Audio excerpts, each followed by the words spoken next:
You know, two things happen to a wine when it's in a barrel. The first of which is that air actually gets in through the staves of the oak cask. So if air gets in, that means oxygen is getting in. That means the wine is slowly being oxygenated.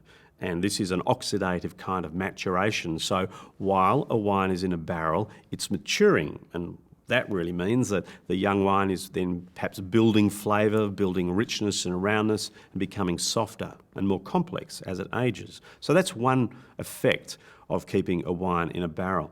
The other one's perhaps a little bit more interesting, and this only happens when the barrel is perhaps less than 3 years of age, and that is that while a wine is in that cask, it's going to be picking up flavour and texture from the inside of the barrel itself.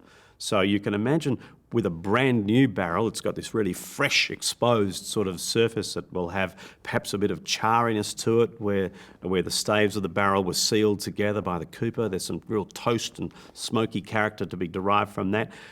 You'll pick up more of those charry characters perhaps in a young barrel, and also perhaps more of the obvious vanilla, buttery characters that you associate with wood-aged white wines. In the case of red wines, maybe more of the chocolatey, cedary vanilla characters from red wine maturation in oak. So this whole process happens at the same time as the maturation. And what winemakers tend to do to control it, with red wine in particular, is to use about 1/3 new barrels, 1/3 second use barrel, and 1/3 third use barrels. So you're getting brand new 1-year-old, 2-year-old casks. That way you're getting a combination of very new and assertive characters out of the young ones, and you're getting perhaps less intense characters and more mellow characters from the older barrels. And generally after around about 3 years of age, a barrel loses its ability to impart much character to a wine. So at that stage, a winemaker has an option maybe of